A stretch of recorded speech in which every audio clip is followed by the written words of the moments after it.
Hi, I'm Kathy Henry, and I am a licensed clinical social worker in the Indianapolis area, and I am proud to work for Healing Hearts of Indy. Today, I want to talk about a common codependent problem, and that is an inadequate expression of your needs.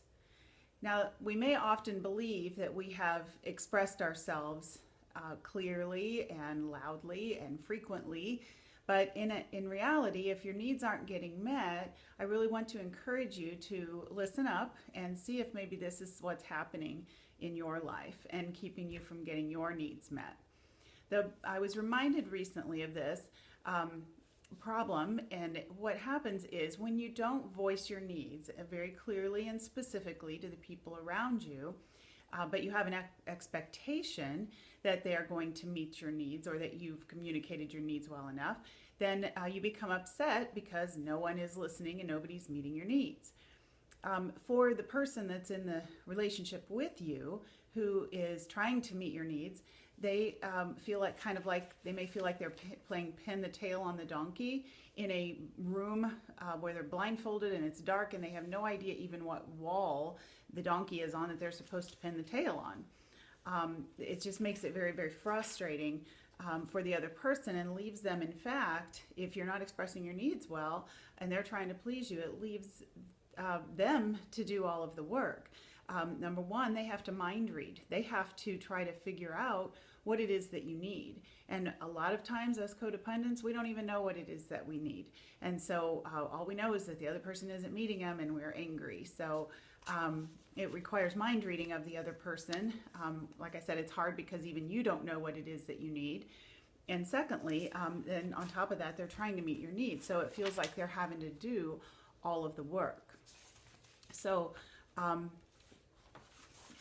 oftentimes what happens, what I show people is this chart that I learned in a 180 recovery group. And that's where our expectations are like this. Reality is like this. And they call this space in between, as we get angry at everybody trying to get our reality to meet our expectations. They call this space in between the misery factor. And so if you're feeling pretty miserable because you can't get your needs met, that's probably what you're experiencing. Sorry, that's so sloppy. But that's what's oftentimes going on and why we're so angry and frustrated and just at the end of our rope trying to get our needs met. What is required for us to turn this around is for us to gain some intimacy with ourselves, actually. We've got to have a good idea of what it is that we need. And that is not going to be specific to any one person. So for example, if I were to leave this relationship and go to another relationship, my needs are going to be the same. So it's not specific to that one person.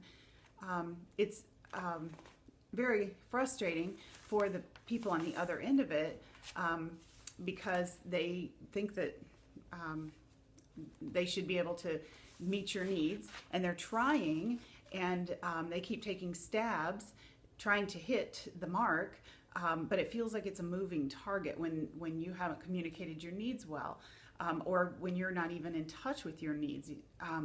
So if the other person's goal is to please you, then they're going to feel pretty frustrated and probably even want to give up. So the answer to this, number one, is to examine and see, are you dealing with this misery situation where you feel like you're chronically not being able to get your needs met?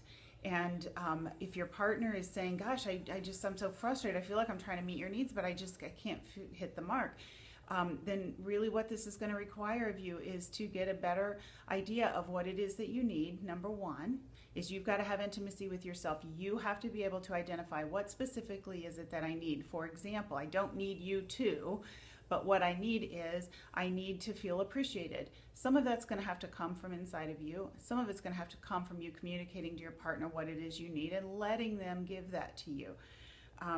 Secondly, we are going to have to learn how to communicate that need to other people in a very clear and direct way.